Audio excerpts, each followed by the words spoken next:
News 42 Kannada.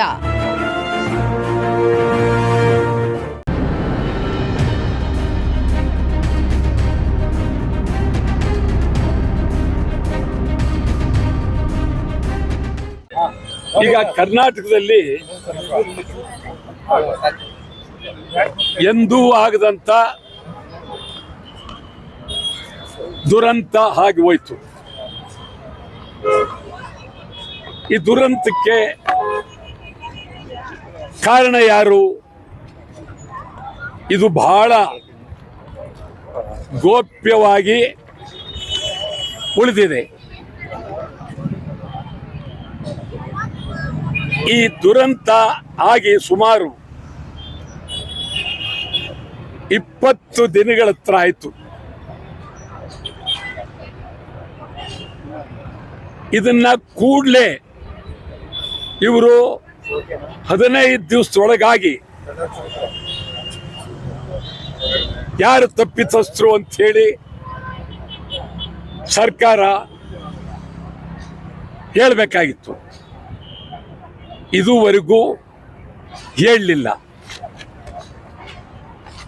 ನಿಜವಾಗ್ಲೂ ಇದೊಂದು ರೀತಿ ಗೌಪ್ಯವಾಗಿ ಉಳಿದಿದೆ. ರಾಜ್ಯದಲ್ಲಿ ನಡೆದಂತ ದೊಡ್ಡ ಘೋರ ದುರಂತ, ಸತ್ತವರ ಪರಿಸ್ಥಿತಿ, ಅವರ ಮನೆಯ ಪರಿಸ್ಥಿತಿ, ಕಣ್ಣೀರಿನ ಕತೆ. ಯಾರೋ ಒಬ್ರು ಜಿಲ್ಲಾಧಿಕಾರಿ ತನಿಖೆ ಮಾಡ್ತಾ ಇದ್ದಾರೆ. ಜಿಲ್ಲಾಧಿಕಾರಿ ಕಾರ್ಯಾಲಯಕ್ಕೆ ನೊಂದವರು, ಕಣ್ಣೀರಿಟ್ಟವರು ಅವರ ಕಾರ್ಯಾಲಯಕ್ಕೆ ಹೋಗಿ ಅವರು ಕೇಳಿದ ಪ್ರಶ್ನೆಗಳಿಗೆ ಉತ್ತರ ಕೊಡಬೇಕಾಗಿದೆ. ಇದಕ್ಕಿಂತ ದುರಂತ ಮತ್ತೊಂದಿಲ್ಲ. ನೇಮಕ ಆದಂತ DC ಅವರವ್ರ ಮನೆಗಳ ಹತ್ರವೇ ಹೋಗಿ ಕೇಳಿ ತಿಳ್ಕೊಳ್ಬೇಕಾಗಿತ್ತು. ಮೊದಲನೇದು DC ಜಿಲ್ಲಾಧಿಕಾರಿ ನೇಮಕನೇ ಸರಿ ಇಲ್ಲ. ನಾನು ಹಿಂದೆ ಹೇಳಿದ್ದೆ, ಜಿಲ್ಲಾಧಿಕಾರಿ ಬದಲು ಒಬ್ಬ ಪೊಲೀಸ್ ಕಾನ್ಸ್ಟೇಬಲ್ ಕೊಟ್ಬಿಡಿ, ತನಿಖೆ ಆಗುತ್ತೆ ಅಂತೇಳಿ. ಒಳ್ಳೇದಲ್ಲ. ಇದು ಉನ್ನತ ಮಟ್ಟದ ತನಿಖೆ ಆಗಬೇಕಾಗಿತ್ತು, ಆಗ್ತಾ ಇಲ್ಲ. ಉಚ್ಚ ನ್ಯಾಯಾಲಯದ ಹಾಲಿ ನ್ಯಾಯಾಧೀಶರಿಂದ ತನಿಖೆ ಆಗಬೇಕು, ಆಗ್ತಾ ಇಲ್ಲ. ಸಿದ್ದರಾಮಯ್ಯನವರು ಇದನ್ನು ಗಂಭೀರವಾಗಿ ತೆಗೆದುಕೊಳ್ಬೇಕಾಗಿತ್ತು. ಆದರೆ ಅವರು ಮಾಡಿದ್ದೇನು? ಪೊಲೀಸ್ ಕಮಿಷನರ್ ಒಬ್ಬರನ್ನ ಅಮಾನತ್ತಲ್ಲಿಟ್ಟರು. 3-4 ಜನ ಪೊಲೀಸ್ ಅಧಿಕಾರಿಗಳನ್ನ ಅಮಾನತ್ಲಿಟ್ರು. ಪಾಪ ಅವ್ರು ಯಾರು ಕೇಳೋರಿಲ್ಲ. ಅವ್ರ ಪರವಾಗಿ ಹೋರಾಟ ಮಾಡೋರಿಲ್ಲ. ಈ ಒಂದು ಪ್ರಕರಣಕ್ಕೆ ಯಾರು ಅನ್ನೋದನ್ನ ನೇರವಾಗಿ ತಿಳಿಸಲೇಬೇಕು. ವಿಧಾನಸೌಧದ ಮುಂದೆ ಯಾರು ಸಮಾರಂಭ ಮಾಡಿದವರು, ಇದು ಬಹಳ ಗಂಭೀರವಾಗಬೇಕು. RCB ಅವರನ್ನ ಕರೆದವ್ರು ಯಾರು? RCB ಅವರು ಈ ಒಂದು ಸಮಾರಂಭ ಬರಬೇಕಾದ್ರೆ ಕಾರಣ ಏನು? ಮಾನ್ಯ ರಾಜ್ಯಪಾಲರು ಹೇಳ್ತಾರೆ, ನನ್ನನ್ನ ಮುಖ್ಯಮಂತ್ರಿಗಳೇ ಕರೆದಿದ್ರು ಅಂತ. ಇದೆಲ್ಲವೂ ನೇರ. ಮತ್ತು RCB ಅವರು ಹೇಳ್ತಾರೆ, ನಮ್ದಲ್ಲ, ಸರ್ಕಾರದ್ದು. ಸ್ಟೇಡಿಯಂನಲ್ಲಿ ಹೇಳ್ತಾರೆ, ನಮ್ದಲ್ಲ, ಸರ್ಕಾರದ್ದು. BCCI ಅವರು ಹೇಳ್ತಾರೆ, ನಮ್ದಲ್ಲ, ಸರ್ಕಾರದ್ದು. ಇಷ್ಟೆಲ್ಲ ಹೇಳ್ತಾರೆ. ಮತ್ತು ಸತ್ತವರಿಗೆ BCCಯಿಂದ, ಸ್ಟೇಡಿಯಂನಿಂದ, RCBಯಿಂದ, ಸರ್ಕಾರದಿಂದ ಎಲ್ಲರೂ ಸೇರಿ 5 ಕೋಟಿ ರೂಪಾಯಿ ಪ್ರತಿಯೊಬ್ಬರಿಗೆ ಕೊಡಬೇಕು ಅಂತ ಹೇಳಿ ನಾನು ಒತ್ತಾಯ ಮಾಡ್ತಾ ಇದ್ದೇನೆ. ಇದು ಗಂಭೀರವಾಗಿ ತಿಳುವಳಿಕೆ ಮಾಡಬೇಕಾಗಿದೆ.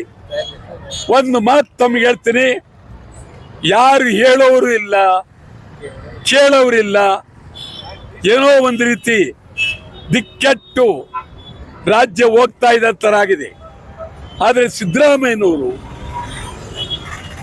ಅವರ ಬಗ್ಗೆ ನನಗೆ ಬಹಳ ಗೌರವ ಇದೆ. ಸಿದ್ದರಾಮಯ್ಯನವರು ಈ ಬಗ್ಗೆ ನೇರ ಸ್ಪಷ್ಟ ನಿಲುವಿನಲ್ಲಿ ಇರಬೇಕಾಗಿತ್ತು. ಇವತ್ತು ಸಿದ್ದರಾಮಯ್ಯನವರು ಎಲ್ಲೋ ಒಂದು ಕಡೆ ಬಹಳ ಒತ್ತಡಕ್ಕೆ ಸಿಲುಕಿದ್ದಾರೆ.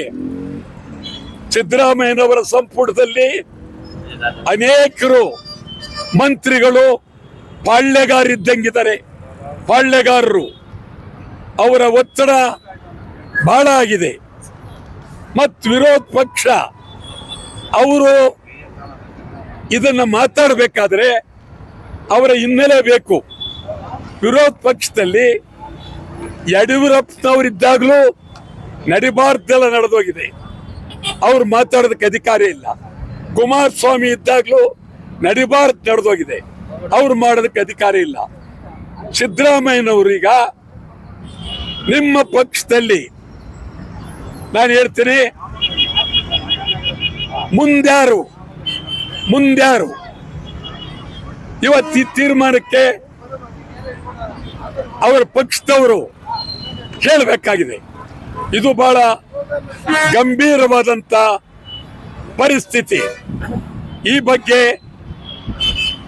ಸರ್ಕಾರ ತೀವ್ರವಾಗಿ ಇದನ್ನ ಗಮನಕ್ಕೆ ತೆಗೆದುಕೊಳ್ಬೇಕಾಗಿದೆ. ಮತ್ತು ಮೊನ್ನೆ ಬೆಂಗಳೂರು ಮಹಾನಗರ ಪಾಲಿಕೆ ಮರ ಬಿದ್ದು ಒಬ್ಬ ಹುಡುಗ ಸತ್ತೋಗಿದ್ದಾನೆ. 5 ಲಕ್ಷ ರೂಪಾಯಿ ಕೊಟ್ಟಿದ್ದೀರಿ. ಅವರು ಕೈ ಚಾಚಿ ಇನ್ ಸ್ವಲ್ಪ ಹಣ